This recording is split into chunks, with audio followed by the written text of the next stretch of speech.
Assalamualaikum warahmatullahi wabarakatuh. Innal hamdalillah nahmaduhu wa nasta'inuhu wa nastaghfiruh wa na'udzu billahi min shururi anfusina wa min sayyiati a'malina. May yahdihillahu fala mudilla lahu wa may yudlilhu fala hadiyalah.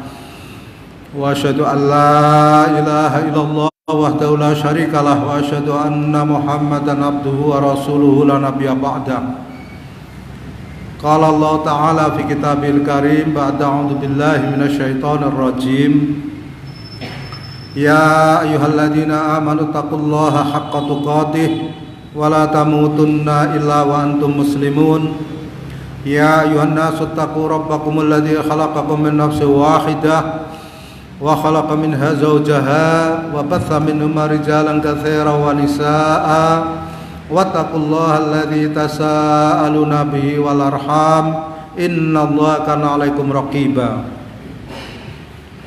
Ya ayyuhalladzina amanu taqullaha wa qulu qawlan sadida yuslih lakum a'malakum wa yaghfir lakum dzunubakum wa may yuti'illaha wa rasulahu faqad faza fawzan 'azima.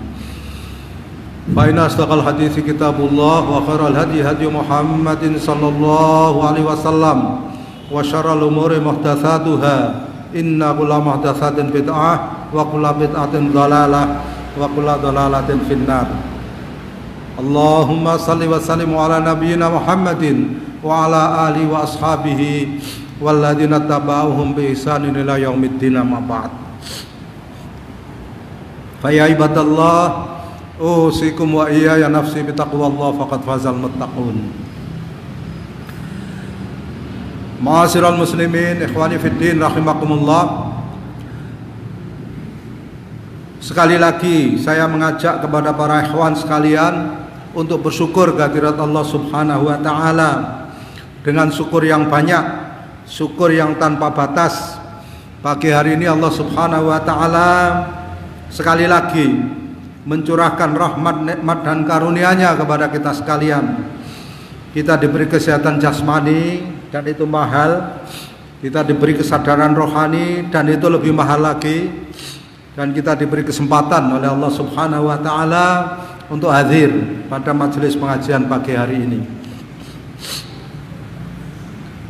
Hari ini majelis pengajian yang menjelaskan tauhid, yang menjelaskan mengembalikan manusia dari peribadatan kepada setan kepada peribadatan kepada Allah itu mahal, paling mahal.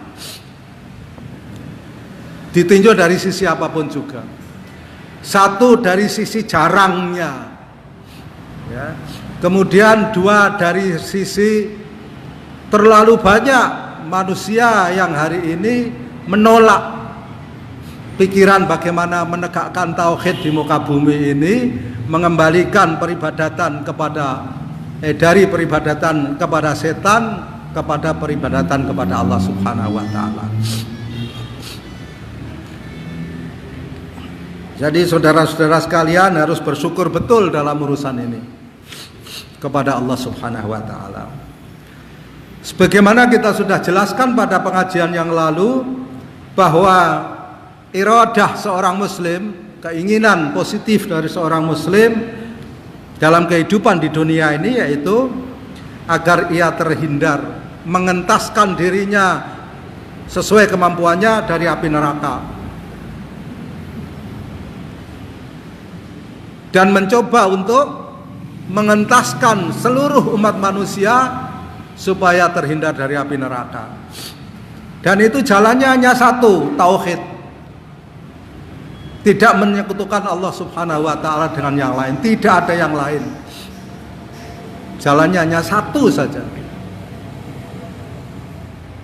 Mentauhidkan Allah Subhanahu wa taala. Jangan diterjemahkan mengesahkan Allah Subhanahu wa taala atau apalagi mengesahkan Tuhan, tidak. Mentauhidkan Allah Subhanahu wa taala. Kita sudah paham penjelasannya masalah ini.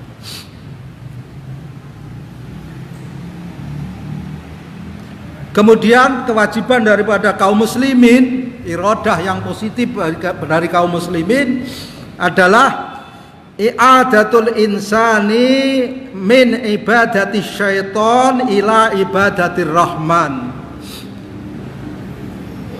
I'adatul insani min ibadatil ibad ila ibadati rabbil ibad. Mengembalikan, kalimatnya itu mengembalikan, karena aslinya manusia itu memang hanya beribadah kepada Allah Subhanahu wa taala. Hanya. Sejak di alam arwah perjanjiannya dengan Allah Subhanahu wa taala seperti itu. Alastu bi rabbikum qalu bala syahidna. Jawab anak cucu Adam ketika masih di dalam sulbi Adam. Kalimatun sawa itu juga Allah na'buda illallah wala nusrika bi syai'a wala yattakhidha ba'duna ba'dhan arbabam min dunillah. Ya, jelas. Kalimatun sawa. Kalimatun sawa itu bukan Pancasila, ya. Kalimatun sawa itu bukan perjanjian internasional, supaya dikaji lagi. Banyak ulama-ulama yang kita tidak tahu lama apa, ya, itu menjelaskan kepada kita kalimatun sawa itu Pancasila, bukan. Di dalam Al-Quran kalimatun sawa itu istilahi, kalimat yang satu. Itu Allah na'budu illallah, yaitu agar kita tidak beribadah kecuali kepada Allah. Wala nusyrika bi syai'a, dan tidak menyekutukan Allah dengan sesuatu sedikit pun. Wala yattakhidha ba'duna ba'dhan arbabam min dunillah, dan tidak menjadikan sebagian kita dengan sebagian yang lain sebagai Rabb selain Allah. Arbab, man aftaka bisyai'in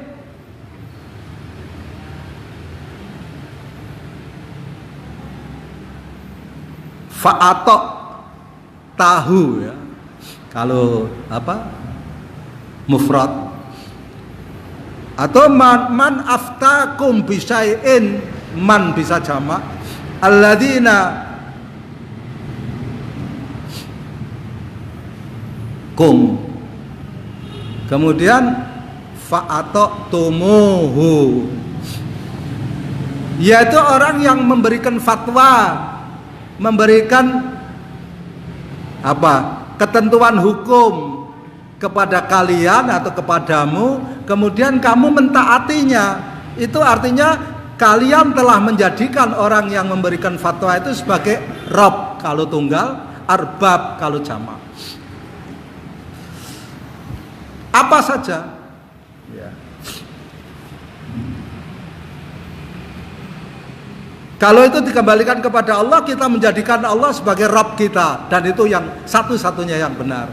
Kalau itu kembali kepada makhluk siapapun, ya,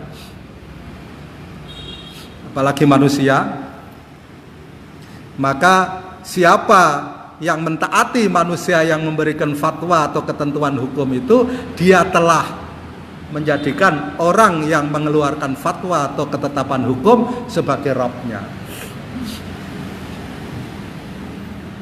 Dan itu kalimatun sawa, itu kita tidak menjadikan manusia sebagian kita dengan yang lain itu sebagai arbab selain Allah, ya, tidak. Jadi kalimatun sawa itu tiga, ya. Allah na'budu illallah wala nusyrika bi syai'a wala yattakhidha da'al wala yattakhidha ba'duna ba'dhan arbaba min dunillah.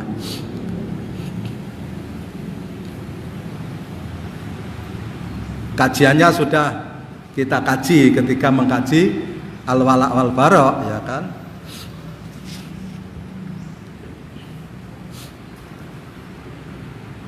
Kalimatun sawa. Bukan kita mengabaikan satu ajaran tertentu atau kita menghinakan Pancasila, tidak.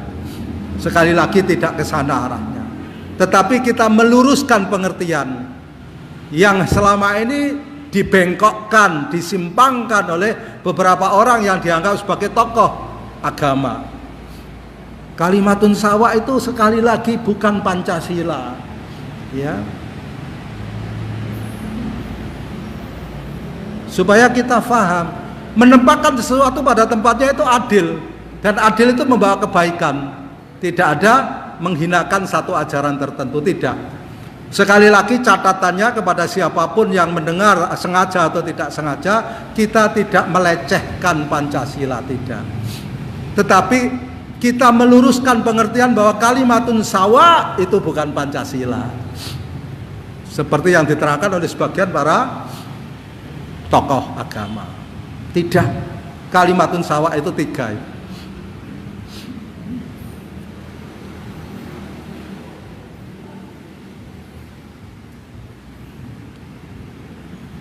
Allah na'budu illallah wala nusyrika bi syai'a wala yattakhidha ba'duna ba'dhan arbaba min dunillah. Saudara ingat-ingat.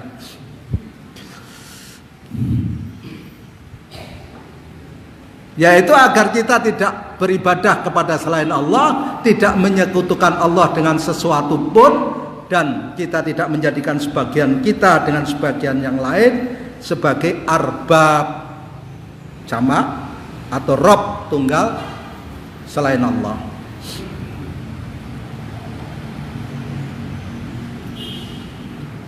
Ketentuan hukum fatwa itu ada 2, yang berhubungan dengan syariat dan yang berhubungan dengan administrasi, idari dan syar'i. Kalau yang idari, saudara boleh taat kepada siapapun, ada perjanjian di dalam sebuah masyarakat. Ya. Di masyarakat kita sudah bersepakat bahwa di perempatan kalau ada lampu merah, ya, merah itu berhenti, kuning itu siap-siap atau hati-hati, kalau hijau itu jalan. Kita sepakat itu administrasi. Tidak ada masalah. Kita sepakat bahwa dilarang berhenti. Itu ada gambarnya sendiri, ya. Saudara sudah lulus ujian SIM. Dilarang parkir sudah ada. Itu administrasi.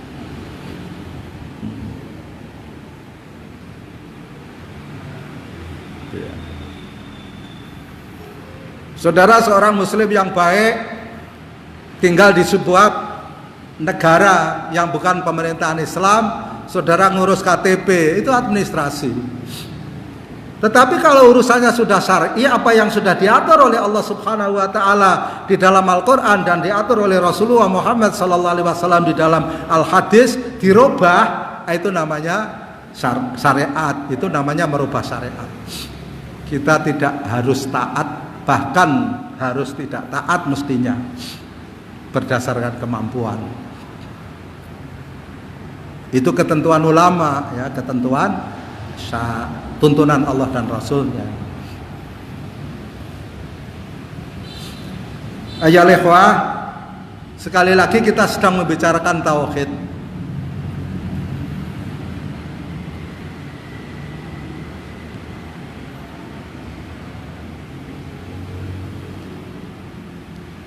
Pelaksanaan tauhid di dalam kehidupan ini tidak akan mencapai satu kesempurnaan kecuali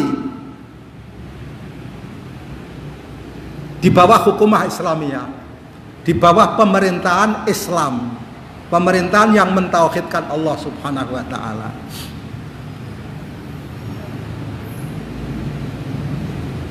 Bahasa pemerintahan Islam oleh para ulama hari ini, ya, dan juga sudah beberapa kurun yang lalu, paling tidak setelah Khulafaur Rasyidin, ya, atau pada zaman Khulafaur Rasyidin sampai ke sekian sampai hari ini, bentuk pemerintahan, kita tidak mengatakan negara, bentuk pemerintahan Islam yang paling sempurna untuk menata kehidupan kaum muslimin agar mereka bisa mentauhidkan Allah Subhanahu wa taala dengan sempurna dalam kehidupan dunia, itu disebut khilafah Islamiyah.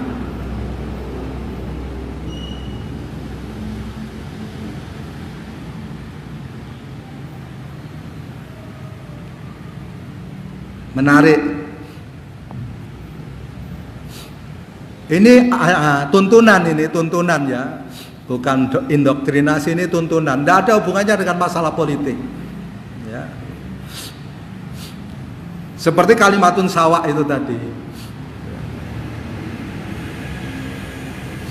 Mari kita renungkan, kita pikirkan dengan pikiran yang sehat, ya, dengan hati yang jernih, dengan argumen yang jelas. Ya. Tapi dengan akhlak yang mulia, ya kan? Sudah ngomongnya seenaknya sendiri, tidak pakai akhlak ya, angkuhnya bukan main. Kita harus kalimatun sawa lo gitu ya. Tidak ngelihat orang kalimatun sawa itu yang mana.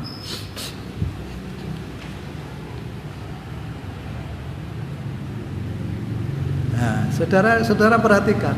Saudara cari nanti di dalam Al-Quran kalimatun sawa. Ya, saudara cari bahas ya. Kalimatun sawa, klik nanti keluar.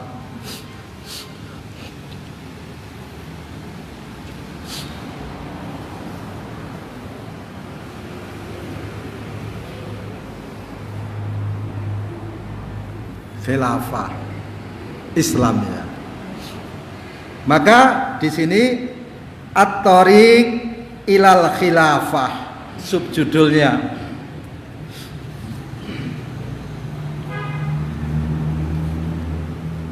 Sebelum dibahas jalan menuju khilafah, maka disebutkan kepentingan atau urgensi daripada khilafah Islamiyah itu sendiri. Menarik sekali. Di sini saya sebutkan, fanahnu nuridu, nahnu kaum muslimin nuridu an nu'ida al-manarah al-mafkudah. Fungsi pertama khilafah al-manarah, sebagai pelita bagi kaum muslimin, mercusuar bagi kaum muslimin yang ada di lautan kehidupan ini. Mereka menaiki bahtera kehidupan untuk menuju kepada satu pelabuhan, maka ada mercusuarnya. Saipun badihi, sesuatu yang tidak usah difikirkan, mesti ada dalam pikiran orang yang sehat. Saudara datang ke semua pelabuhan yang dipakai untuk persinggahan, mesti ada mercusuarnya. Di Semarang ada mercusuar, di Cilacap ada mercusuar, di Surabaya, di Jakarta.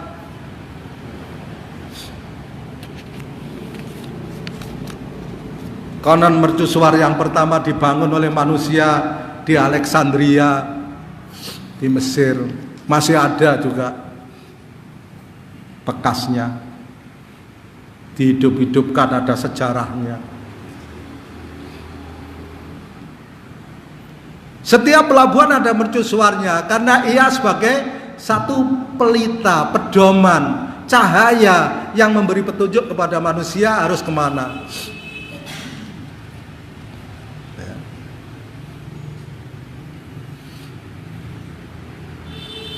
Orang-orang Indonesia yang ke Malaysia melalui jalur gelap, pendatang haram istilah mereka. Pendatang haram itu istilah apa ya? Ya pendatang gelap. Itu kalau keluar dari pulau terluar di Indonesia, Pulau Rupat, dia melihat ada mercusuar di Melaka. Sudah perahu-perahu kecil yang hanya 2 meter kali 5 meter di tengah lautan yang sebesar itu, tidak punya kompas, ya kan, tidak punya hubungan radio, cuma melihat mercusuar itu saja, terus lurus ke sana sampai di tengah malam yang gelap gulita. Bayangkan kalau mercusuar itu kemudian hilang. Diistilahkan di sini al-manarah al-mafkudah. pelita itu hilang. Malah mubeng-mubeng ya kan. Mau ke Malaysia malah jadi pulang ke Dumai. Karena tidak ada pelitanya itu. Maka kaum muslimin karena tidak ada pelita yang bernama Khilafah Islamiyah, mubeng-mubeng. Mubeng-mubeng di mana? Istilah Ustadz Muhammad Qutub rahimahullah, zulumatut tih. Ya. Kegelapan padang tih. Bagaimana Bani Israel disesatkan oleh Allah berputar-putar di padang tih. Kalau orang Jawa mengenal apa yang disebut dengan kesandung oyot mimang. Ya, pernah dengar? Ya.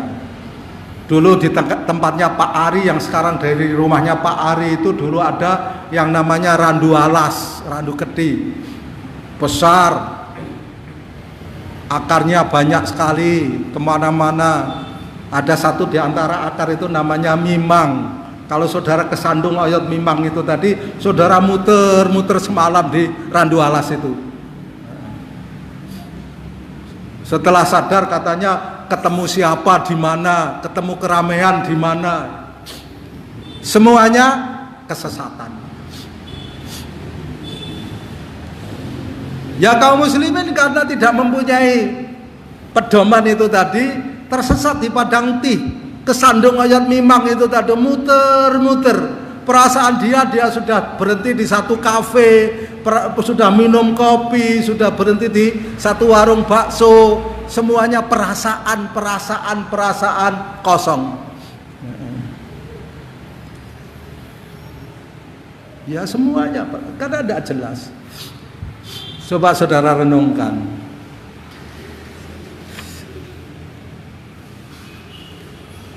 An-Nu'aida al-Manarah al-Mafkudah, pelita yang hilang, was-Sarf as-Samih. Sarf ya, Sarf itu istana, as-Samih itu yang megah dan tinggi.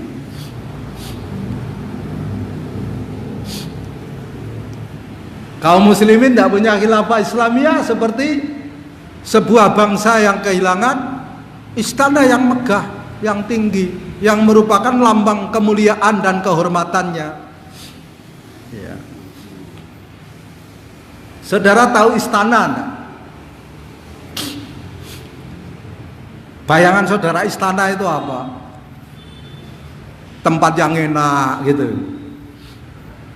Sebenarnya kalau datang ke Istana Bogor atau Istana Merdeka, ya, saudara lihat itu sebelum sampai istananya tidak kelihatan kadang-kadang jauh, sangat kecil sekali. Lapangannya luas, dikitari tembok atau pagar, kemudian di pintu gerbangnya ada penjaga. Ada aturannya, ya. Tidak sembarang orang boleh masuk istana. Seperti saudara masuk masjid seenaknya sendiri. Enggak. Ada aturannya. Istana. Lambang kemuliaan dari sebuah kekuasaan politik. Iya. Karena tidak ada khilafah Islamiyah, kaum muslimin tidak punya istana yang dimuliakan oleh manusia. Ya. Saudara renungkan. Yang namanya Al-Manarah Al-Mafkud, Al-Manarah dan kemudian As-Sarf As-Sami, ya, pakai hak, sudah lama hilang. Beliau mengistilahkan alladzi tawalat alaihi ma'awilul gharbi salasata qurunin. Dihitungnya dari kapan salah satu kurun? Kalau kita renungkan, Barat Kristen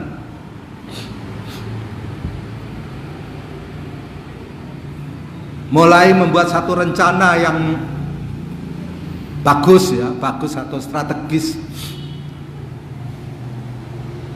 untuk menumbangkan kekuasaan Allah di dunia Islam dan menggantinya dengan kekuasaan hawa nafsu yang mereka mau sebarkan, itu dimulai memang sekitar abad ke-16 atau 17 Hijriah.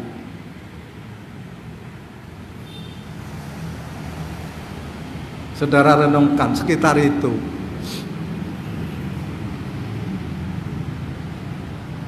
Upaya strategis untuk meruntuhkan kekhalifahan Islam.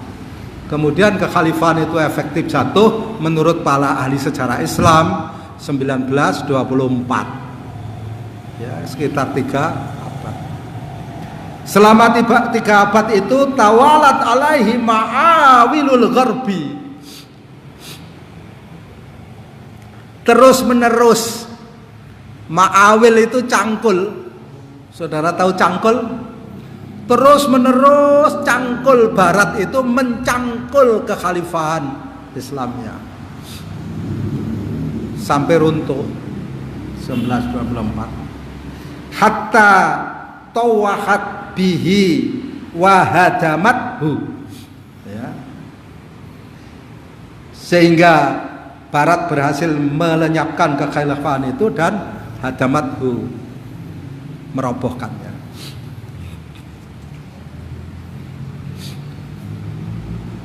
Padahal mendirikannya itu kan susah sekali. Ya. Kalau saudara baca sejarahnya, tulisan Dr. Muhammad Shalabi, bangkit dan runtuhnya kekhalifahan Utsmaniyah.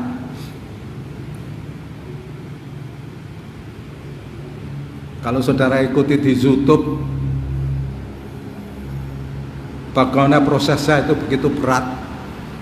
Dari Sulaiman Shah kepada putranya Ertugrul, ya, namanya susah.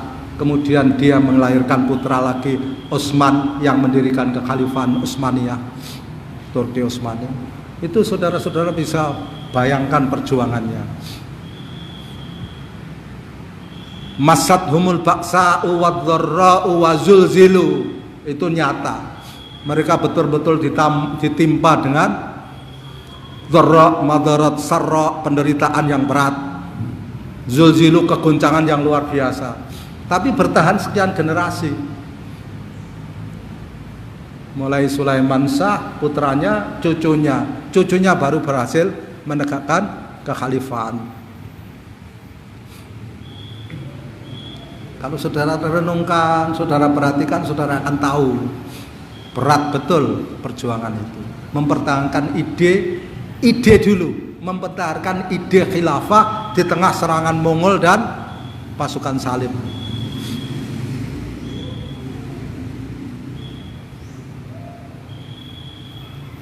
Saya mencoba mencari referensinya tapi belum dapat, ya.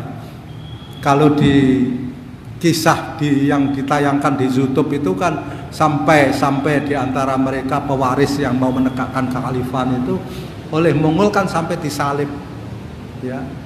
Tangannya itu dipaku di tiang salib. Coba saudara renungkan.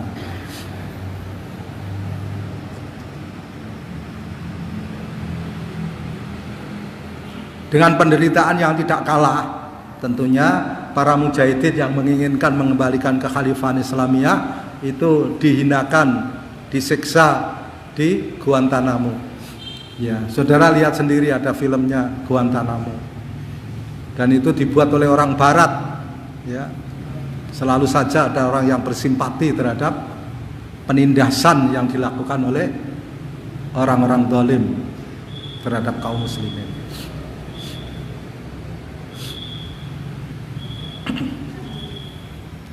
Tiga abad.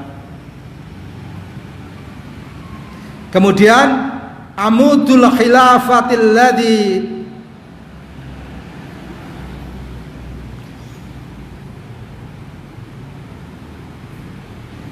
tasyattata, ya, menjadi cerai-berai, rusak, runtuh, tasyattata.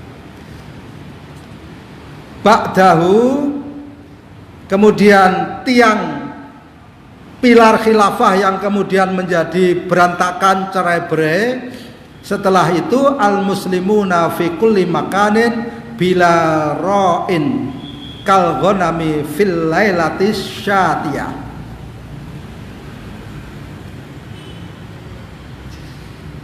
Setelah itu kaum muslimin di seluruh bagian dunia ini fi kulli makan, mulai dari Maroko, Mauritania, Libya, Sudan bahkan akhir-akhir ini lambang-lambang Islam sudah mau dihancurkan oleh penguasanya. Mesir,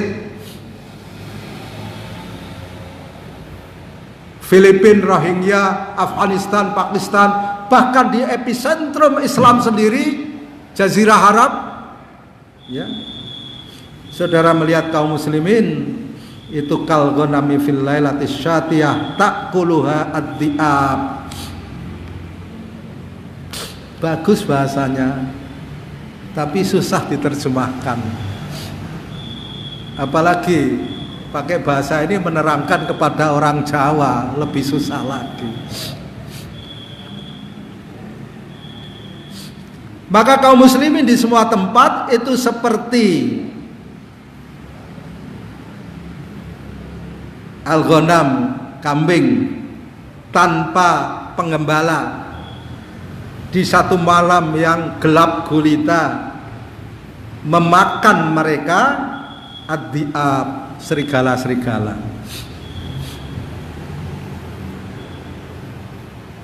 Perumpamaannya kok kambing ya. Kambing itu tidak enak loh saudara-saudara. Perumpamaan kambing.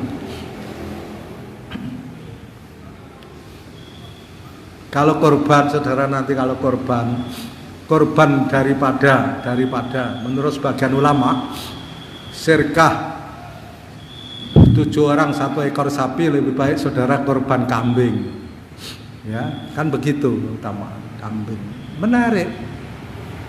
Tapi ya tidak apa-apa juga ya. Jangan kemudian nanti tidak ada sapinya terus setelah ini. Tapi dua-duanya hampir sama punya kelakuan, kambing dan sapi. Bisa menjadi iktibar buat kita. Kalau saudara punya 7 ekor kambing ini urut, ya kan, 1, 2, 3, 4, 5, 6, 7. Saudara mau sembelih yang nomor 1, ya. Bismillahirrahmanirrahim, Allahu Akbar, ya. Tidak ada yang pakai selele Muhammad ya. Ada sebagian yang pakai selele Muhammad. Selele Muhammad cering, ingat tak? Ini Bismillahirrahmanirrahim Akbar disembelih. Itu kambing yang ada di dekatnya itu seakan-akan tidak punya persoalan. Bahwa temennya, kadang-kadang saudaranya juga. Apa kambing ada yang satu bapak, satu ibu mungkin ya. Tidak tahu kalau siapa yang punya referensi itu bahwa kambing itu tidak selingkuh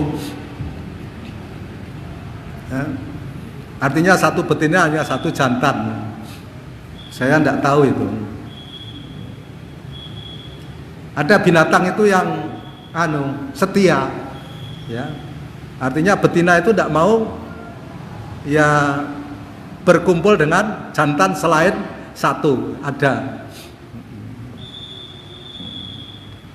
Jadi anak betina itu mesti anak dia si bapak jantan itu.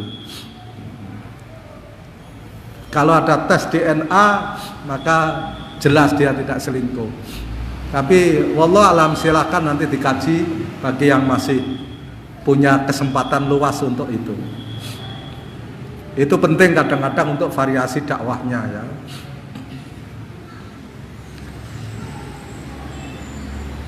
Filalatis syatiyah yakuluha ad-di'ab. Di malam yang gelap di mana memakannya serigala-serigala. Saudara-saudara sekalian,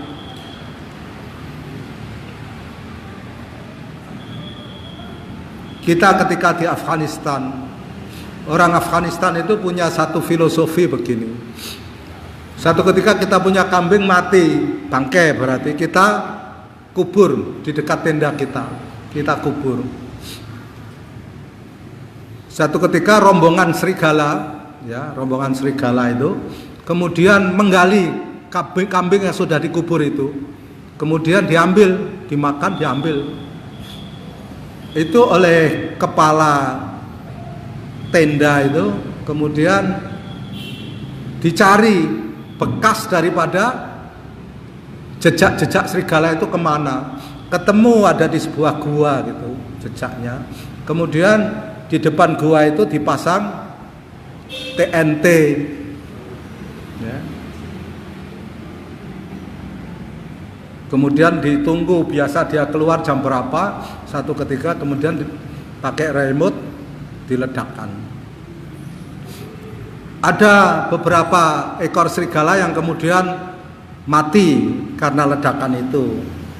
Kemudian ada yang bertanya, kan hanya bangkai kambing yang diambil, kenapa Anda bersusah payah sampai seperti itu? Saudara tahu enggak kalau mau memasang TNT itu tadi, mau bahan peledak, harus di drill ya. Di apa itu? Ya, batu yang ada di depannya itu dilubangi, kemudian dimasuki bahan peledak. Itu berhari-hari, saudara-saudara, batunya kan keras, ya. Drillnya kecil, ya, berhari-hari. Sehingga ada yang bertanya, untuk apa sih Ustadz hanya bangkai kambing yang diambil? Hati-hati yang namanya serigala. Hari ini bangkai kambing, kalau kita biarkan, dia akan mengambil kuda kita besoknya lagi. Kalau kita biarkan, dia akan menyeret seluruh tenda kita ke dalam guanya. Menarik, saudara-saudara. Jadi saudara-saudara harus waspada dari sejak langkah awal, ya. Yang namanya serigala itu hari ini hanya mengambil, ya, orang-orang tertentu. Tapi kalau saudara biarkan, besok dia mengambil yang lain, ya. Bukan hanya isi kandang saudara, isi rumah saudara. Kalau dibiarkan, dia akan mengambil seluruh kandang dan rumah saudara akan diseret. Itu serigala. Silahkan bagi yang masih punya kesempatan mempelajari psikologi serigala, ya, kejiwaan serigala itu seperti apa. Tapi itu menarik. Ternyata bukan orang Afgan saja yang punya pikiran filosofi seperti itu. Ya, bukan orang Afgan saja. Saya ketemu orang Yaman, ketemu orang Turki, punya filosofi yang sama. Hari ini hanya bangkai kambing yang diambil dari saudara. Besok kalau saudara biarkan, dia akan mengambil kuda saudara di kandangnya. Kalau saudara biarkan, akan menyeret seluruh tenda saudara ke dalam guanya.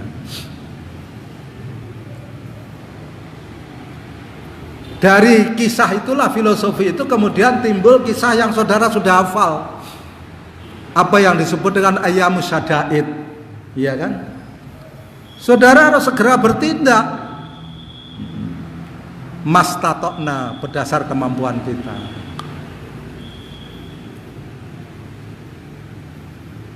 Antara lain yang bisa kita lakukan menjelaskan, ya, dengan jelas.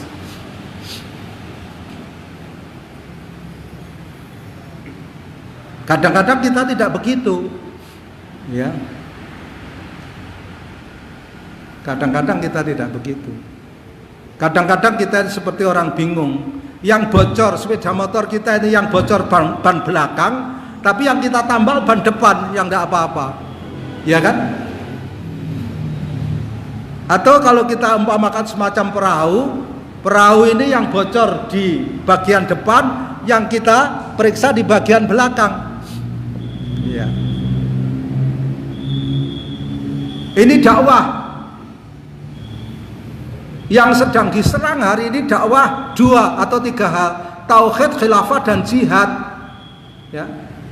Tapi saudara berdakwah, yang saudara bicarakan adalah tentang halalnya nikah lebih dari 1, ya.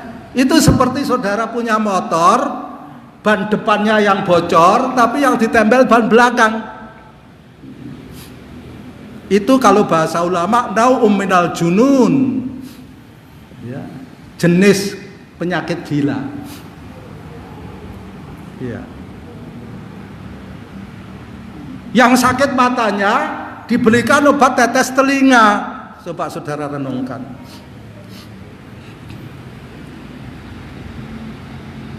Iya. Yang luka jempol kakinya, yang dikasih tensoplas jidatnya. Keren. Hari ini banyak sekali tukang tambal yang keliru, dai yang keliru. Iya. Yang diserang hari ini oleh musuh-musuh Allah, musuh-musuh Islam dan kaum muslimin itu apa? Tauhid jelas, karena tauhid tegak, kekhalifahan setan runtuh. Ya. Khilafah jelas, jihad jelas. Tapi para dai menasihati kita jangan membicarakan tiga hal itu peka katanya gitu, sensitif. Ya saudara tambal sepeda motor saudara, rodanya yang bedah itu bannya yang depan, saudara tambal yang belakang. Nah, kan tambal-tambalan keren anak muda sekarang ya. Ini saudara-saudara sekalian, tapi orang tidak berpikir ke sana. Iya. Yang dalam bahasa Jawa yang diodel-odel oleh orang-orang yang tidak suka kepada ketentuan Allah, tidak suka kepada Islam dan kaum muslimin itu tiga hal ini saudara. Tauhid, khilafah dan jihad. Tapi saudara berbicara tentang toleransi. Saudara berbicara tentang halalnya masna. Kalau saudara mau masna, saya bantu. Maharnya saya bantu, cincin 5 gram. Kalau saudara mau berjihad, saya bantu. Tapi cari sendiri, saya tidak tahu kemana jihad, ya kan? Tapi jihad betul menurut tuntunan Allah dan Rasulnya, ya kan? Saya bantu.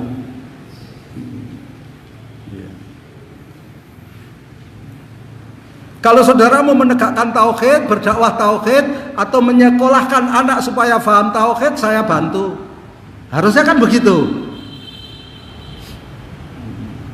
Tapi saudara mengatakan enggak. Iya. Sampai bulan Ramadan masih banyak yang menasihati jangan membicarakan tiga hal itu. Oh gitu, baik.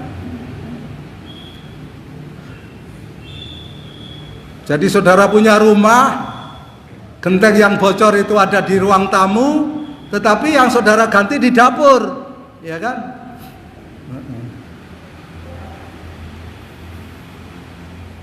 Coba saudara renungkan. Saya hanya meluruskan, ya. Mari kita pikirkan bersama.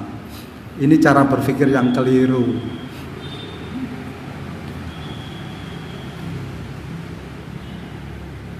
Saudara sibuk urusan bahwa Jumatan itu sekali adzan, 2 adzan, yang 2 adzan bid'ah, saudara katakan begitu, ribut tidak karuan, padahal itu tidak bid'ah, ya kan?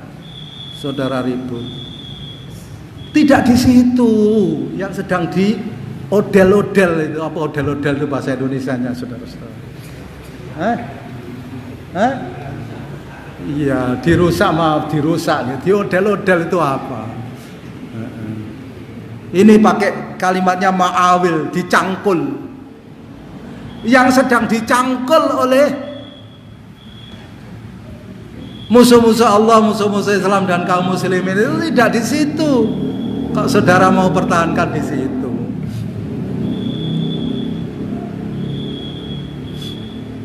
Tapi dipancing kadang-kadang, ya kan, dipancing. Memang begitu cara mereka mengalihkan perhatian, itu caranya begitu. Saudara sibuk urusan apa? NTR, nikah talah rujuk. Ya, saudara sibuk urusan. Ya. Ya saudara, kalau mau masna saja, tidak usah ribut, ya kan? Pakai ribut, pakai kampanye, ya kan? Tapi masalah yang betul, jangan wanita masih punya suami dipengaruhi supaya cerai kemudian dinikah, kan sebagian begitu, ya kan? Tidak ngerti dia urusannya.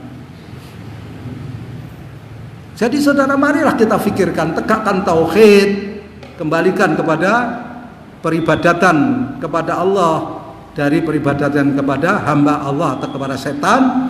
Kemudian jalan yang harus ditempuh jelas. Terus orang-orang ini ya kadang-kadang tidak di luar Islam, di dalam Islam.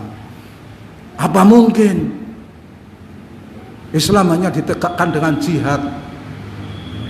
Apa tidak perlu yang lain?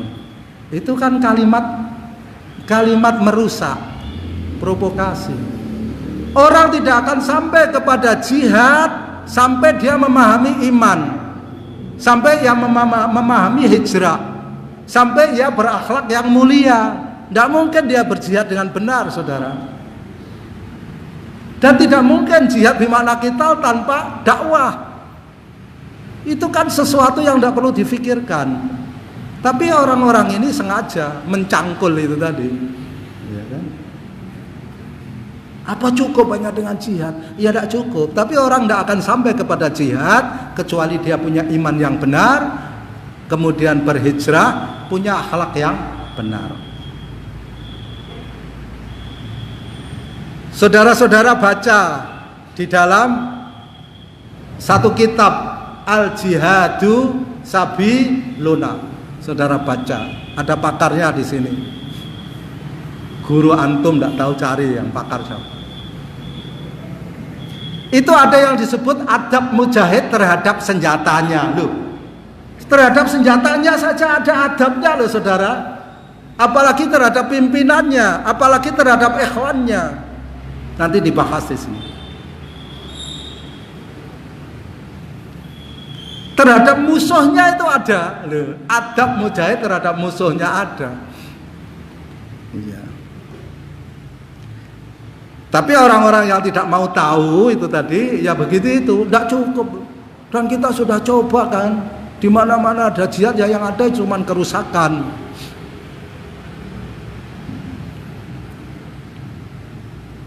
Kenapa kampung-kampung dirahin, ya, dibakar?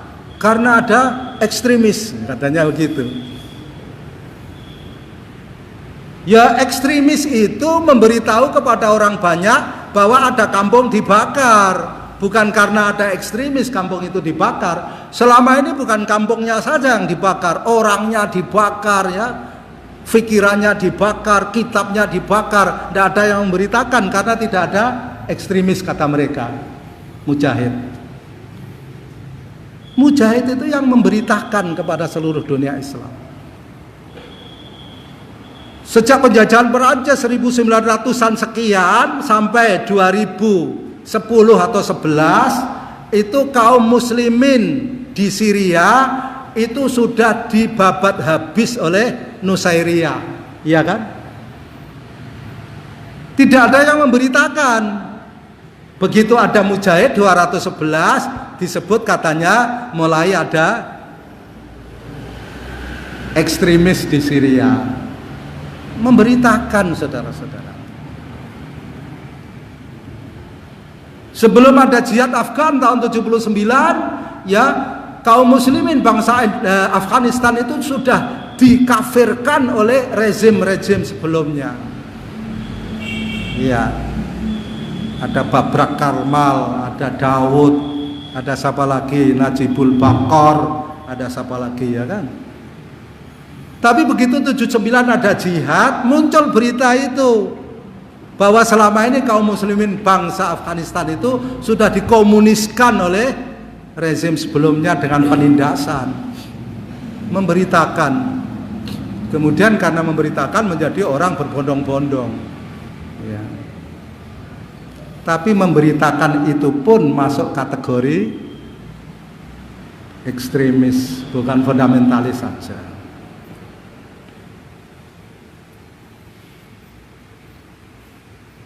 Saudara-saudara sekalian, renungkan.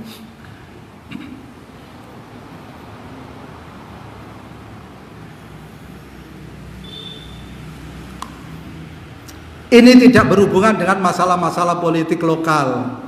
Ya, kalau tadi saya juga katakan bahwa kalimatun sawa itu sekali lagi bukan Pancasila, itu bukan menghinakan Pancasila, bukan meremehkan Pancasila, bukan menafikan Pancasila dalam kehidupan bangsa Indonesia.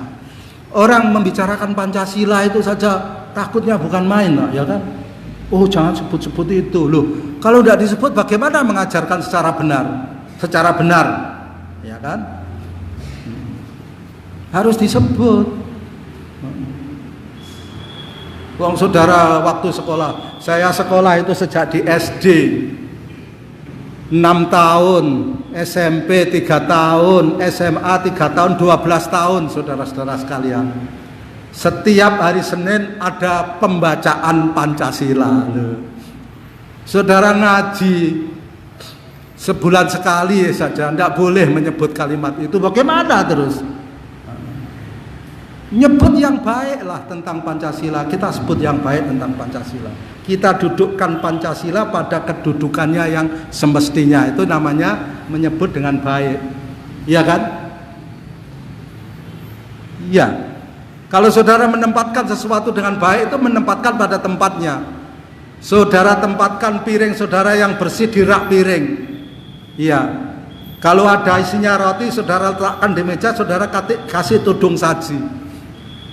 Tapi kalau saudara punya piring yang bersih, ada rotinya, saudara taruh di keranjang sampah, itu namanya menghinakan makanan, tidak boleh. Tapi sebaliknya, kalau saudara meletakkan kotoran, ya, saudara meletakkan kotoran manusia di lemari es, saudara campur dengan es krim, itu juga menghina makanan, ya kan? Jadi biarlah yang kotoran itu di tempat kotor, yang murni suci itu di tempat yang baik. Kan begitu. Saudara harus mengatakan seperti itu. Itu namanya orang yang sehat dan adil. Tempatkan sesuatu pada tempatnya. Coba saudara kalau ini pakai masker, saudara taruh di belakang, sama-sama nyentel di kuping. Saya mau tanya, saudara nutupi apa maskernya? Loh, bahayanya hidung sama mulut itu tidak seberapa dibanding bahaya jidok. Ya, saudara tahu tidak bahaya jidok? Membunuh orang banyak. Orang yang jidok itu apa sih bahasa Indonesianya, Mas?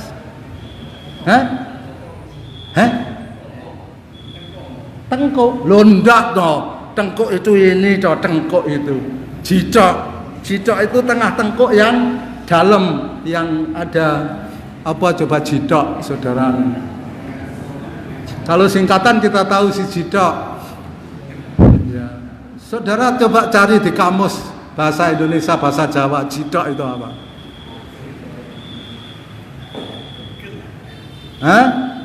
Tanya Google, jidok. Bahaya jidok itu besar loh. Karena kalau dalam itu menunjukkan pemiliknya kikir. Ya kan? Kan harus ditutup. Nggak usah ngelihat daftar zakat infak sedekahnya, dilihat jidoknya saja. Jidok jeru apa semuanya, kan gitu, ya kan? Jidok jeru itu bahasa Indonesianya apa? PR buat saudara.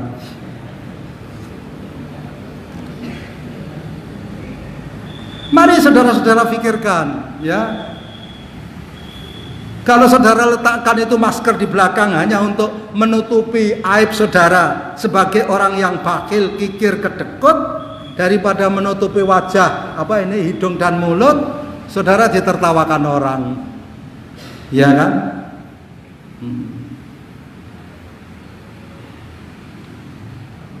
Kalau saudara meletakkan sesuatu yang mulia di tempat yang kotor, saudara juga ditertawakan diri sendiri. Saudara menempatkan kotoran di satu tempat yang mulia, saudara juga menertawakan diri sendiri, lebih buruk lagi. Kita tempatkan sesuatu itu pada tempatnya, dan itu namanya menghormati, menghargai keberadaannya. Nah, ini orang tidak paham. Ada lagi saya baca itu, tapi ya tidak kaget ya, cuman ya kok kebangetan ya. Orang gila itu ditaruh di rumah sakit gila kok malah makin gila gitu, tidak makin sembuh ya. Para relawan kesehatan yang berada di garda depan penanggulangan COVID-19 itu adalah para mujahid.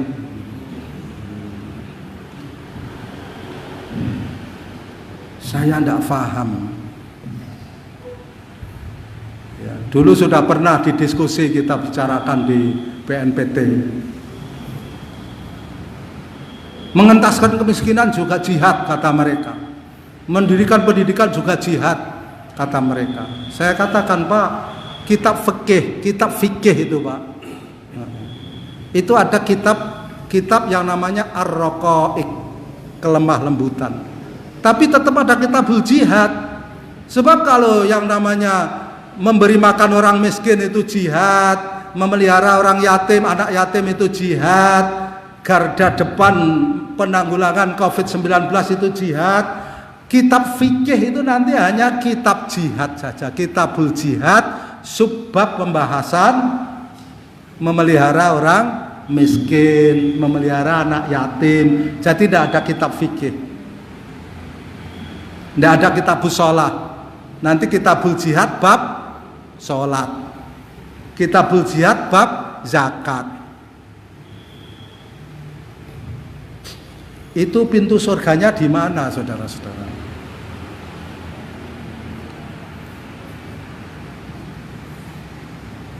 Ya, Rasulullah SAW membedakan itu. Rasulullah mengatakan sesuatu atas dasar firman Allah, membedakan. Mangkana min ahli shalah du'iya min babis shalah. Besok di akhirat itu kalau mau masuk surga ada pintu-pintunya. Siapa yang ahli shalah, dia diseru dari pintu salat. Ada pintu salat. Yang kedua, jangan lupa mangkana min ahlil jihad du'iya min babil jihad.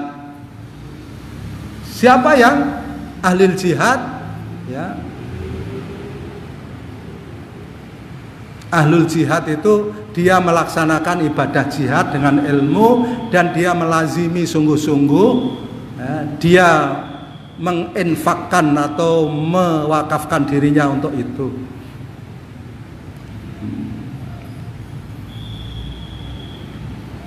Dia diseru dari pintu jihad.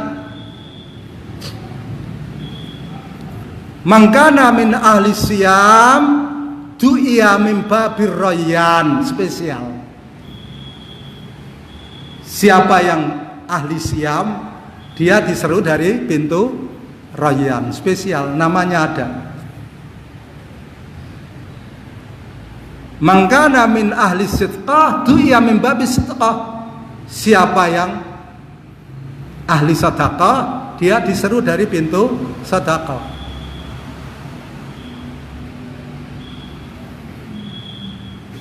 Iya, Abu Bakar Siddiq radhiyallahu an, orang yang sangat rakus terhadap kebaikan, ya, sangat gandrung terhadap nikmat Allah Subhanahu wa taala, bertanya, "Ya Rasulullah, hal yud'a ahadun min tilkal abwab kulliha?"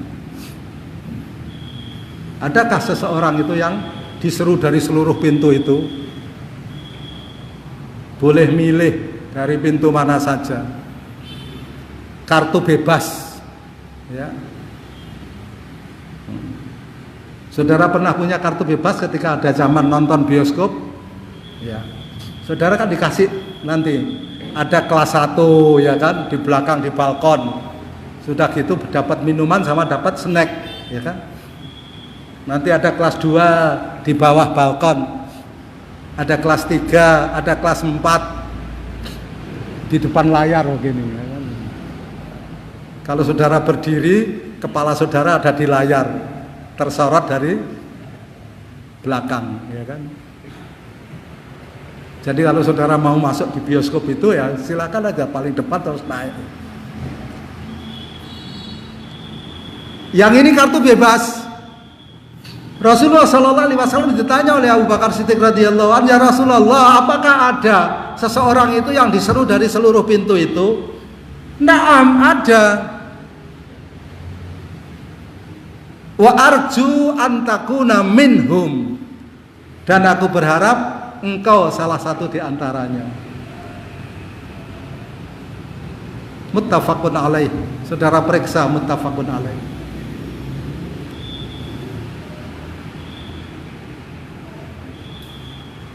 Coba saudara renungkan, diseru dari seluruh pintu. Ya Allah,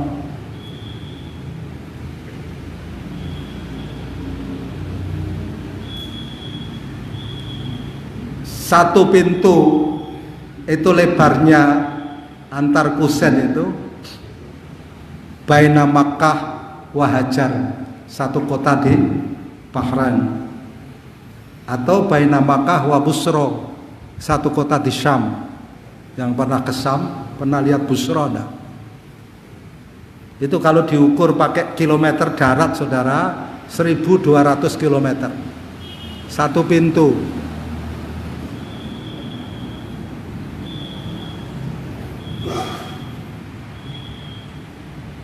Nggak pakai jam, ya.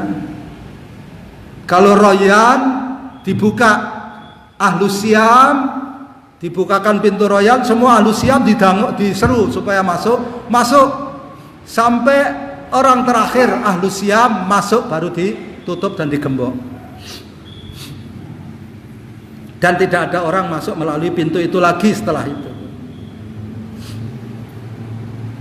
Tapi ada pintu yang lain, ya, yang dibuka terus sampai orang terakhir yang dikeluarkan oleh Allah dari neraka dan dimasukkan ke dalam surga itu masuk. Ya, ada orang terakhir yang dikeluarkan dari surga, ya kan?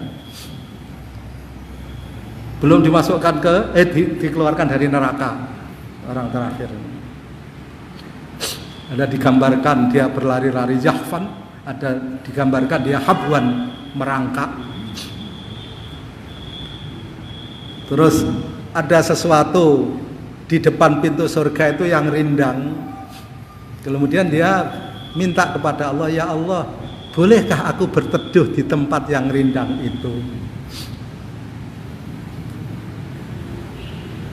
Diizinkan.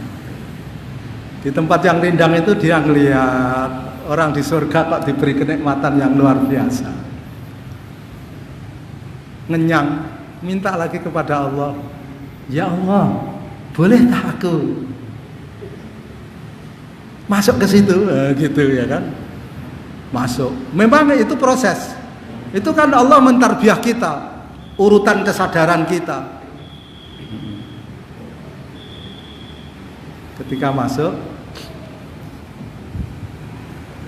bagi kamu itu surga yang luasnya seluas langit dan bumi, dan 10 kali lipat itu menurut satu keterangan, atau 2 kali lipat itu. Ketika membacakan hadis itu Rasulullah SAW tertawa, pakainya kalimat dohika, tertawa. Para sahabat bertanya, tapi jangan dibayangkan tertawanya Rasulullah SAW itu seperti tertawanya preman, ya kan? Rasulullah SAW tertawa itu hanya geramnya kelihatan, tapi ya gitu. Tertawa. Kenapa Rasulullah kok kamu tertawa? Karena saya melihat Allah tertawa. Allah tertawa. Karena apa? Orang itu ketika diberitahu dia akan dimasukkan surga yang luasnya seluas langit dan bumi, dan 2 kali itu atau 10 kali itu, orang itu mengatakan, ya Allah, apakah engkau sedang mengejek saya sementara engkau adalah Al-Malik? Allah tertawa. Orang dari neraka, ya kan? Coba bayangkan, keluar dari neraka tertatih-tatih, ya. Andai kata disuruh berhenti di naungan yang di dekat surga itu saja dan tidak dimasukkan ke surga, dia sudah luar biasa kan? Iya kan? Dimasukkan ke surga, coba saudara. Jenengan tidak kemecer gitu. Apa kemecer itu bahasa Indonesianya? Tidak ada, saudara cari, tidak ada kamus. Saya juga tidak tahu apa orang selain Kudus tahu kemecer itu apa. Apa saudara, kemecer itu apa? Kepengen yang luar biasa, ya.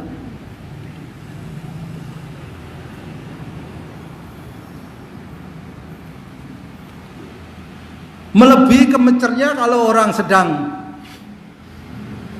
puasa tengah hari, ya, jam 2, jam 3 sedang mengairi sawah, ya kan, mengatur itu bagaimana jalannya air, kan itu haus sekali. Saudara belum pernah ini, tidak ada yang petani ya, itu haus sekali, ya kan, haus sekali. Itu melihat aliran air itu masuk ke sawah kita itu kemecer kita, kemecer ya. Segarnya air itu, ya kan. Padahal non sewu itu campuran macam-macam, ya kan.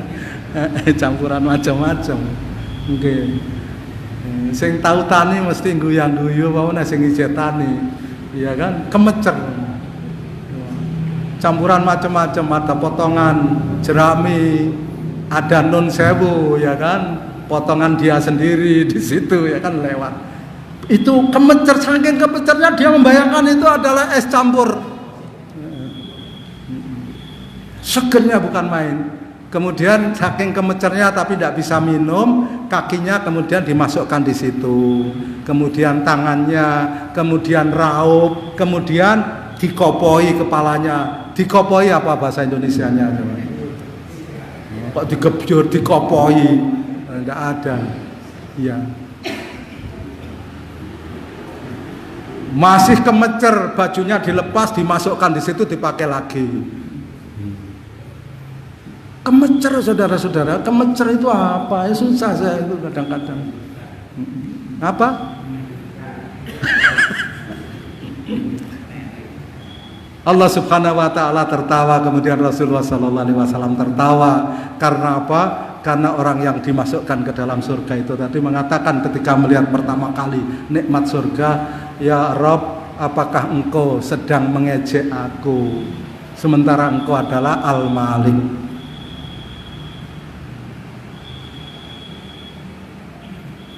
Kalau soal neraka sudah kita jelaskan.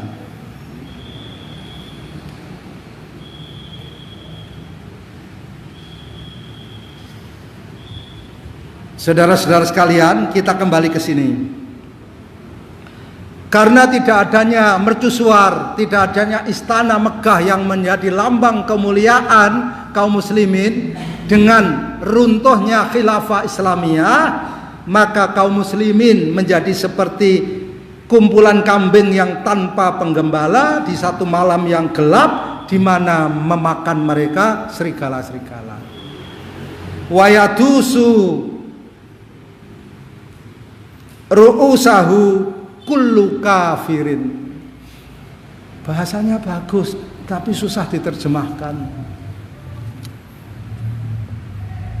Apalagi diterjemahkan dan memberikan penjelasan. Saya terjemahkan letterlek. Wayadusu, dan menginjak-injak, ru'usaha, kepala-kepalanya, kepala umat, kullu kafirin, setiap orang kafir.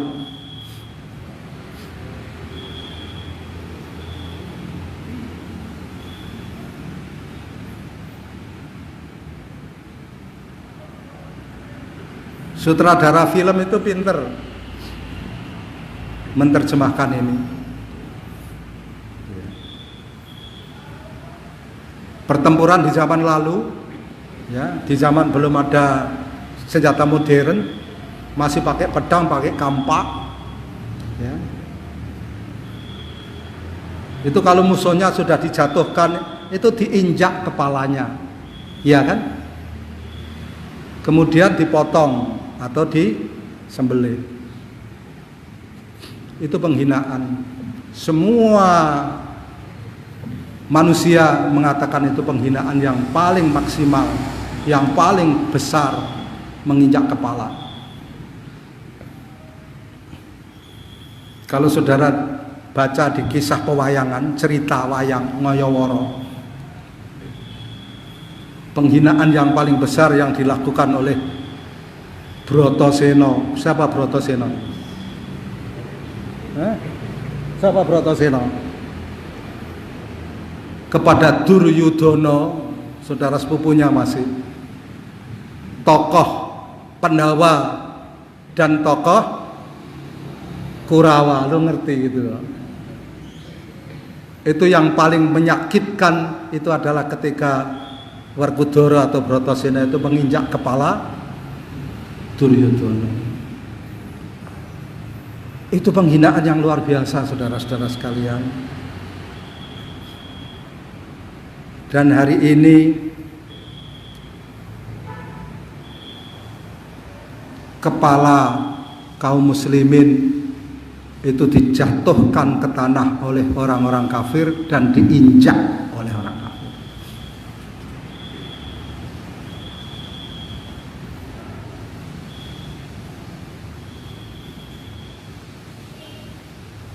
Tidak ada keterangan lain. Wa tahawwala al-muslimuna ba'da hadhil manarah allati kanat tudhi'u lahum at-tariq fil halika, tahawwalu ilal ghusa,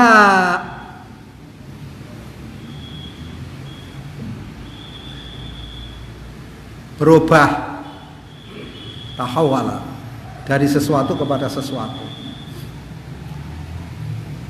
Maka kaum muslimin kemudian berganti nasib. Setelah hilangnya menara atau pelita itu tadi, di mana pelita itu menerangi jalan yang gelap bagi kaum muslimin, setelah runtuhnya kekhalifahan, padamnya pelita itu, tahawwalu ilal ghusa, kaum muslimin kemudian berubah dari mulia menjadi hina seperti buih.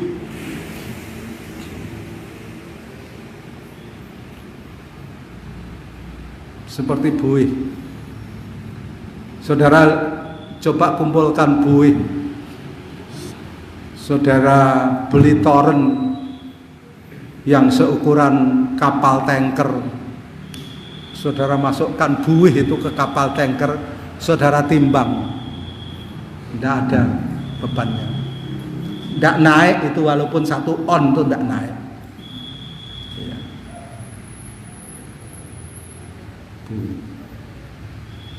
Padahal dulu kaum muslimin itu satu kaum muslimin di satu daun timbangan, satu orang Islam di satu daun timbangan, seluruh umat manusia di daun timbangan yang lain itu berat kepada satu orang Islam.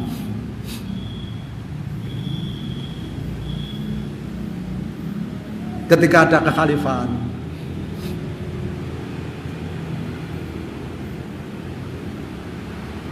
saudara baca sejarah, ya.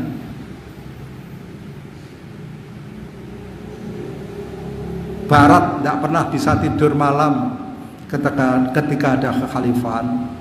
Mereka selalu berpikir Abdul Hamid, Murad, Al-Fatih, pikirannya ke sana.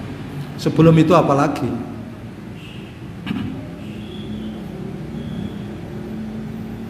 Kekhalifahan.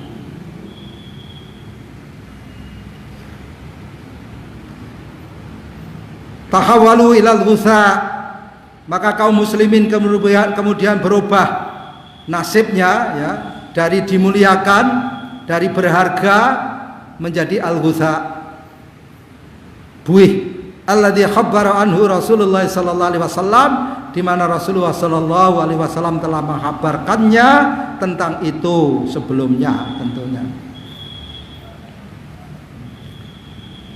Di sini saya bacakan lafal yang tertulis di sini.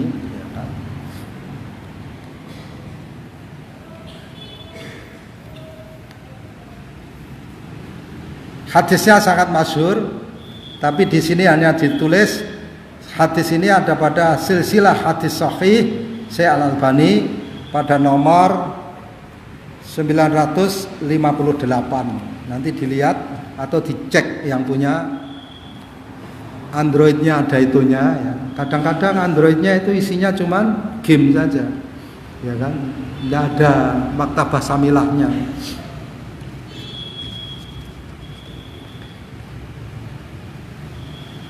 Pakai fi'il madhi di sini. Tatada'a. Tada'a ya tada'u, tapi pakai alif bengkong jadi tatada'a. Alaikum al-umam. Kama tada'al aqlatu ala qas'atiha.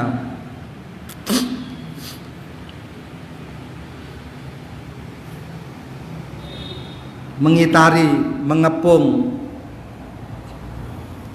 kepada kalian umat-umat sebagaimana makanan itu ya, orang yang makan itu mengepung makanan yang ada di pinggan.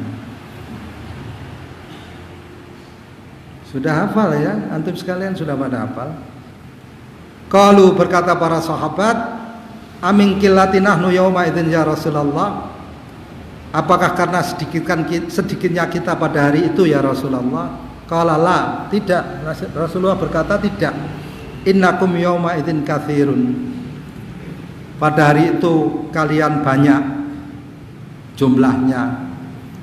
Walakinnakum, tetapi kalian ghusa, zabat di sini diterjemahkan. Walakinnakum ghusaun ka ghusa is-sail. Tetapi kalian bukan lagi seperti di sini. Tapi kagusa isel, tapi gusaunnya itu gusaun. Tapi kalian adalah buih, seperti buihnya arus. Arus betul ini, bukan singkatan ya, antum biasa pakai singkatan. Kemudian ada di dalam tanda keterangan ya, ketika berkhutbah menerangkan laki matalakum fil basyariyati abadan.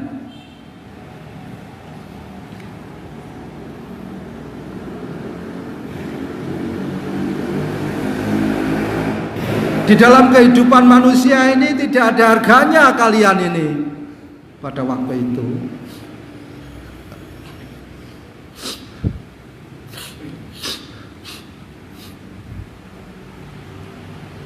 Seorang ulama besar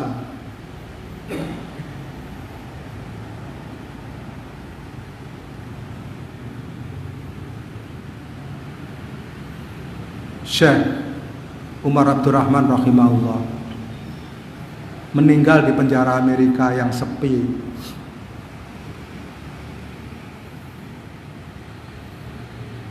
Beritanya pun sampai kepada kita terlambat.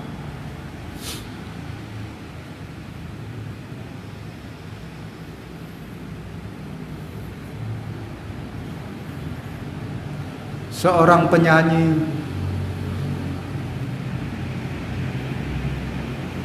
positif terkena COVID-19, beritanya kepada kita segera sampai.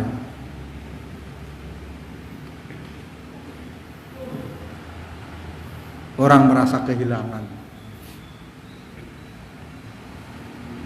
Hiruk pikuk media massa sekuler, ya kan? Hiruk pikuk.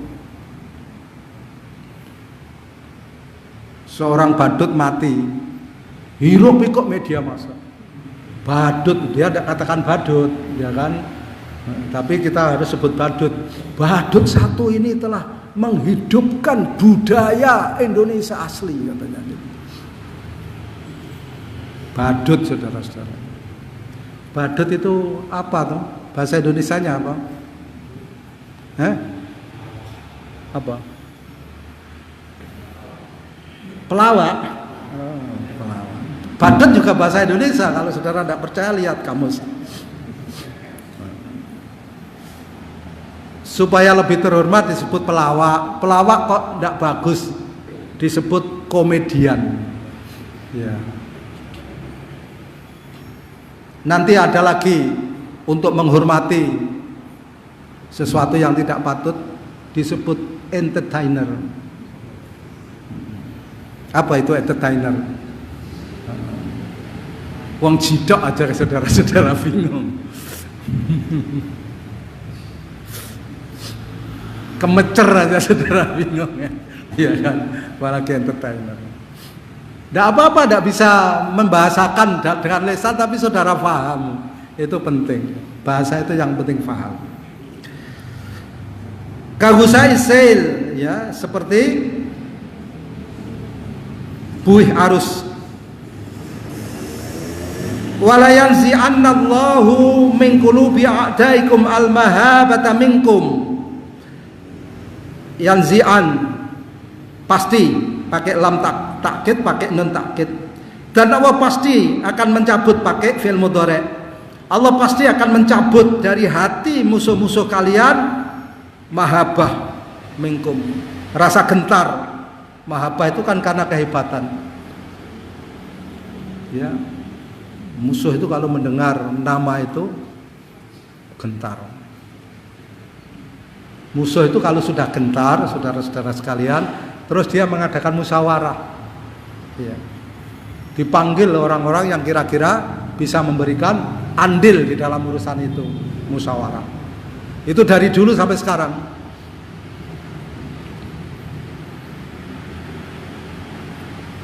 Kemudian merencanakan rencana buruk.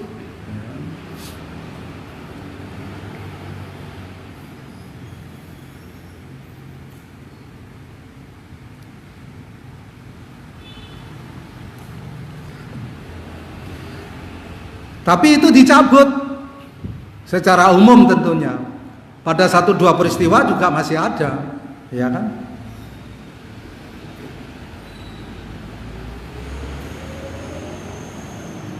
Sampai pertengahan tahun 2010-an ya ke sini, pertengahan sampai tahun 2010-an. Itu kekhalifahan setan yang disponsori oleh Amerika dan Barat, itu kalau mendengar nama Usama bin Laden terlibat satu amaliyah jihadiyah di satu tempat, mereka langsung bergetar. Ada kehebatan yang muncul dari nama itu Usama bin Laden rahimahullah. Kemudian dia akan mengajak ya sekutu-sekutunya untuk berkumpul. Gimana ngatasi ini?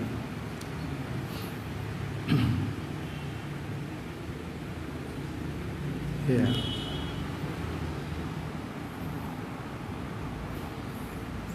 Saudara-saudara sekalian, sekarang juga siapa yang mau menegakkan 3 hal ini, tauhid, khilafah dan jihad, itu juga dia akan menjadi tokoh yang mempunyai kehebatan. Kalau dia sudah terkenal, kemudian dia muncul, pasti kemudian orang-orang yang tidak suka kepada kekuasaan Allah muncul di muka bumi, mereka mengambil ya, keputusan untuk mengadakan musyawarah, dipanggil tokoh-tokohnya, nggak bisa tidur itu, ditentukan anggaran, ditentukan orang atau personal yang harus bertugas, ya kan? Ada yang pura-pura jadi orang gila, tidur di rumah orang yang ditakuti itu, ya kan? Orang gila tapi bantalnya itu kapas yang putih, ya kan? Orang gila tapi wahing, ya kan? Orang gila tapi bawa HP modern, ya kan? Orang gila tapi kalau saudara mau foto dia melengos. Konten orang gila tidak wahing ya, saya belum tahu ini. Belum tanya kepada ahli penyakit orang gila. Sebab kalau wahing waras. Kalau bahasa dulu Mbah Mutamakin ya, Mbah Kiai Asnawi, wahing kiri metu. Sudah pernah dengan cerita itu. Saya penuh dengan cerita itu dulu. Ada ulama Mbah Kiai Mutamakin, tanya orang Menara tahu, melawan Belanda.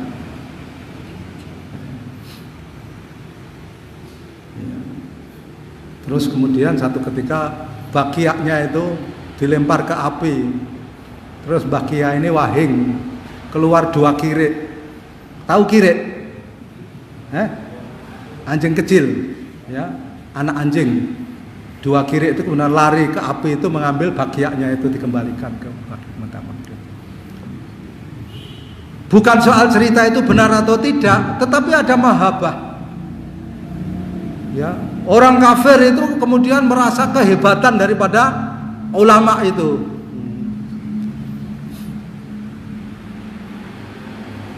Mbah Kiai Asnawi sampai jadi nama jalan, ya kan? Di sini jalannya. Paling tidak ke sana lah, ya kan? Konon itu melawan Belanda, obong-obongan Jalan Sunan Kudus itu, tidak tahu dulu namanya apa ya. Pokoknya sepanjang jalan itu tidak usah pakai api, tidak usah pakai bahan peledak, surbannya, obat tabib. Terlepas cerita itu benar atau tidak, tetapi itu menunjukkan kehebatan, ya, seorang penegak tauhid, pelawan penindasan, orang yang mempunyai kemuliaan dengan jihad. Akhirnya menjadi kisah-kisah yang turun-temurun, ya kan? Terlepas cerita itu benar atau tidak, tetapi itu menunjukkan kehebatan seorang muwahhid, seorang mujahid. Itu penting, saudara-saudara. Tapi saudara-saudara takut ya, kalau disebut, wah nama saya kok disebut, disebut oleh togut sebagai ancaman, ya, kok takut.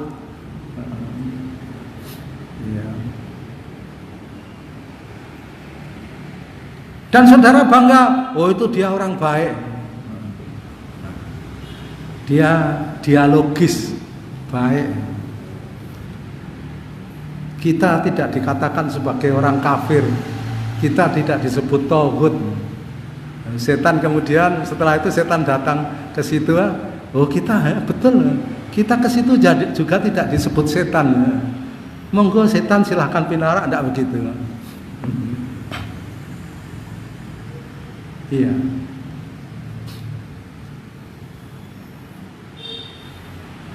Ya beda.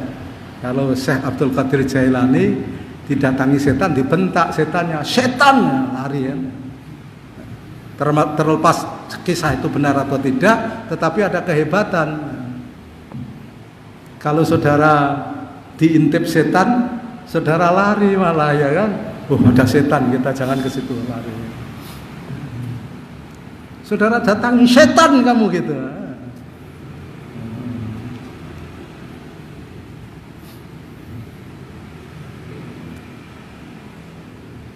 Saudara-saudara sekalian renungkanlah, coba renungkan. Saya mengupamakan contoh sudah sangat banyak dan saya ulang-ulang. Ya, kotoran itu tempatnya di keranjang sampah, saudara. Bukan di lemari es.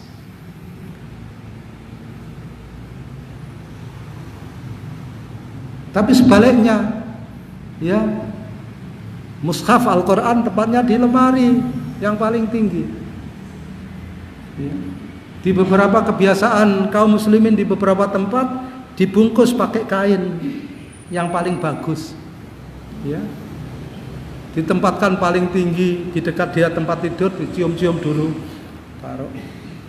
Kalau ngambil juga begitu, diambil pelan-pelan, dicium-cium dulu, dibuka. Itu kain yang dipakai untuk bungkus itu bukan ditaruh begitu saja, ditaruh di satu tempat yang dimuliakan.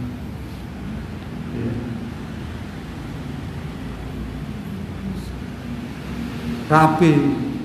Ya, kalau kita kan asal jadi, ya kan, durung iso maca Quran, Qurane wis rusak, budal badil. Apa budal badil itu? Tadi diodal adil, sekarang bodal badil, coba saudara-saudara. Sudah dapat 2, bodal badil sama diodal adil. Nanti yang ketiga dibedil.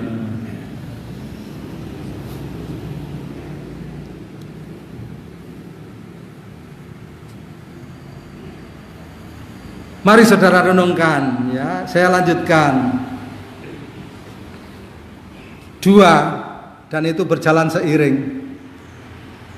Rasa takut dari musuh-musuh Islam dicabut oleh Allah terhadap kaum muslimin. Wala yakdifannallahu fi qulubikum alwahn. Bersamaan dengan itu Allah melemparkan di dalam hati kalian orang-orang Islam alwahn. Qalu, para sahabat bertanya, saya tidak terjemahkan al-wahn karena nanti diterangkan, ini istilahi. Qalu, para sahabat berkata, wa mal wahnu ya Rasulullah, al-wahn itu apa ya Rasulullah? Qala, berkata Rasulullah sallallahu alaihi wasallam, hubbud dunya wa karahiyatul maut. Wa fi riwayati Ahmad, hubbud dunya wa karahiyatil qital. Cinta dunia dan benci mati. Di dalam riwayat Imam Ahmad rahimahullah, cinta dunia dan benci perang. Bukan terjemahan ini, riwayat Imam Ahmad.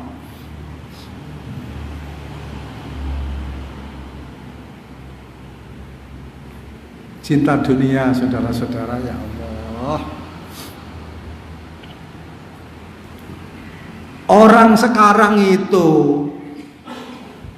sampai saking cintanya dunia, seolah-olah ia sedang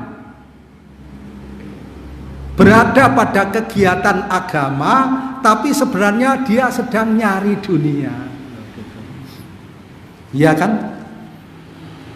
Saudara, kalau ada dai ini renungkan.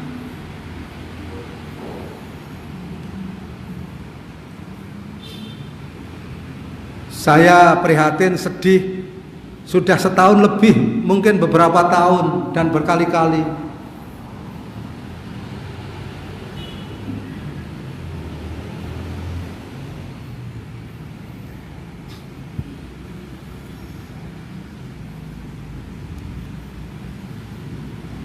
Setiap Ramadan, hampir selalu ya, Ramadan tahun ini tidak karena ada corona.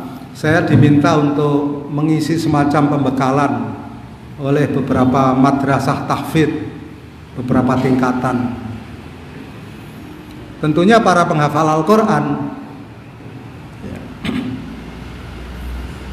Kemudian saya selalu ingatkan bahwa hal yang paling berbahaya bagi orang yang berkecimpung di dalam urusan agama itu adalah dia berkecimpung di dalam urusan din, tetapi dia mencari dunia.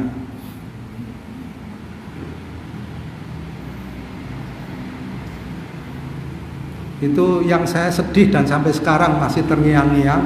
Ada yang bertanya, bukankah orang alim itu dimuliakan oleh Allah? Iya. Tapi dimuliakannya bukan berarti dengan dunia. Iya. Kalau seorang pekerja yang bisa merakit robot, dia bekerja 1 jam dibayar 1 juta, bukankah orang alim dalam urusan ulumud dunia lebih pantas kalau dia 1 jam dibayar 2 juta? Karena lebih dimuliakan. Dimuliakan dengan duit, saudara. Saudara renungkan, hafid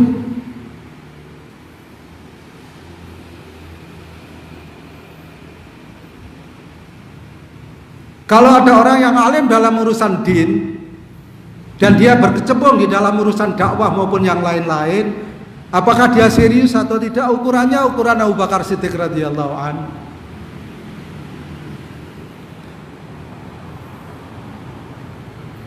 Abu Bakar Siddiq radhiyallahu anhu ketika ia berbaiat kepada Rasulullah sallallahu alaihi wasallam dan mengucapkan 2 kalimat syahadat, kekayaannya menurut ahli tarikh tertentu ya 40.000 dinar atau dirham, tapi yang masyhur dinar emas.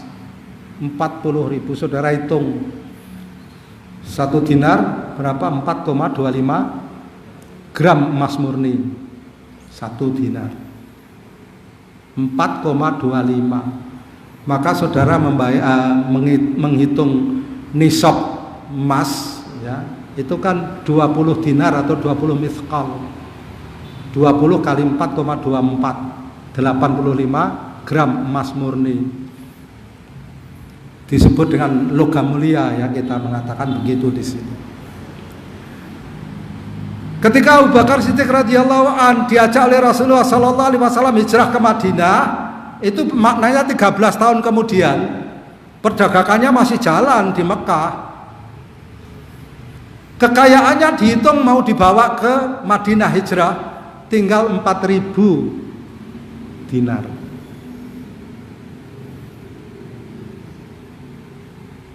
Dipakai untuk apa? Membebaskan Bilal ya, dan yang lain-lain.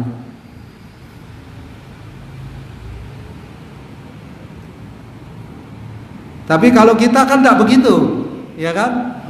Tadinya kita miskin, kemudian kita sekolah agama di mana lah ya, di Darussahada, di mana yang lain.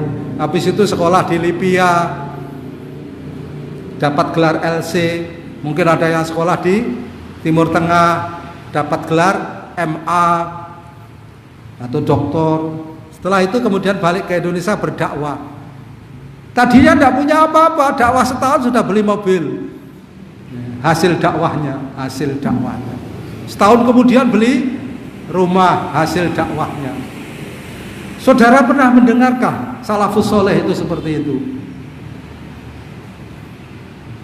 Setelah berkecimpung dalam urusan dakwah Islam, dari miskin menjadi kaya.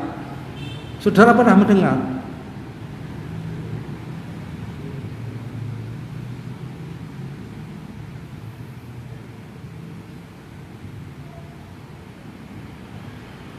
Lu kan boleh mengajar ngaji, kemudian menerima upah dari mengajar ngaji. Ya, kalau Abu Hurairah radhiyallahu an itu makan kenyang kalau turun wahyu, ya kan? Maka tiap hari dia tanya kepada orang-orang dekat Rasulullah SAW, ada wahyu turun tidak hari ini? Tidak ada. Wah, harus puasa, ya kan? Datang ke majelis sufah, menahan diri, makan yang ada. Iya, tidak apa-apa, sekedar kenyang, ya kan? Lah kalau sudah kenyang, ada lebihnya, taruh di mana? Kan gitu pertanyaan. Saudara bekerja lah, saudara bekerja. Mau jadi tukang jahit, mau jadi tukang jualan makaroni bakar atau goreng. Sayyidina Ali radhiyallahu an bahkan menjadi kuli kontrak nimba untuk orang Yahudi. Satu timba dibayar 1 butir kurma.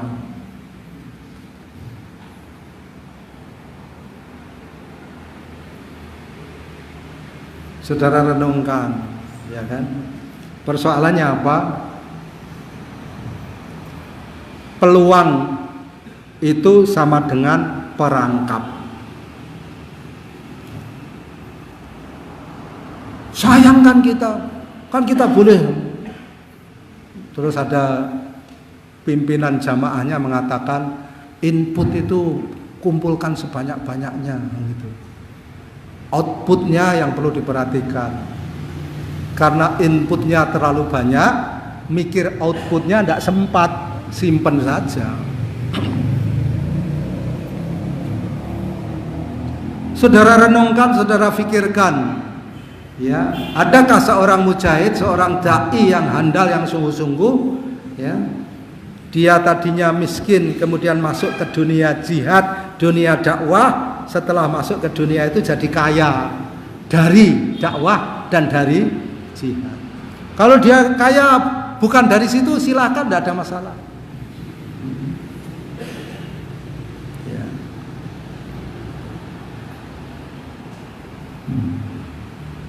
Saudara pikirkan, saudara renungkan. Saudara jangan menyesal, saya apa ikut kegiatan keislaman itu. Saya sebelum jadi pengurus DKM As-Salamah itu seorang usahawan yang sukses. kaya, tapi setelah jadi pengurus DKM Masalamah jadi miskin. Maknanya saudara mengikuti sunnah para salafus soleh.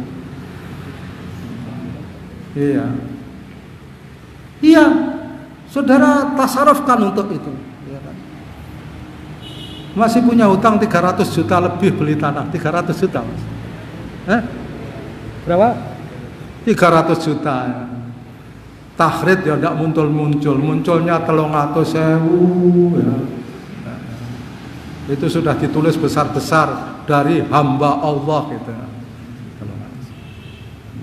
Pirang tahun nih utang 300 juta ya Allah. Padahal saya tahu, saya yakin dan saya tahu itu bisa ditanggung oleh satu orang. Ayo ngaku yang masih nyimpen itu ngaku. Rekening saudara itu saya tahu. Ayo ngaku, belum simpanan yang lain, ya kan? Ngono ae kok kaya diinterogasi sih Pak. Enggak, ini kan tahrid saudara. Tahrid kebaikan itu kan juga dapat pahala kalau tiba-tiba iya. Iya kan. Zakat saya takjub. Ada seorang aktivis pengajian.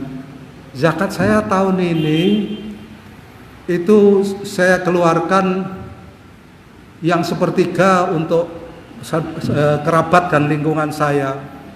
Ini kelebihannya, berarti kelebihannya dari yang dibagikan ke kerabatnya itu 2/3 berarti dari kewajiban zakat dia.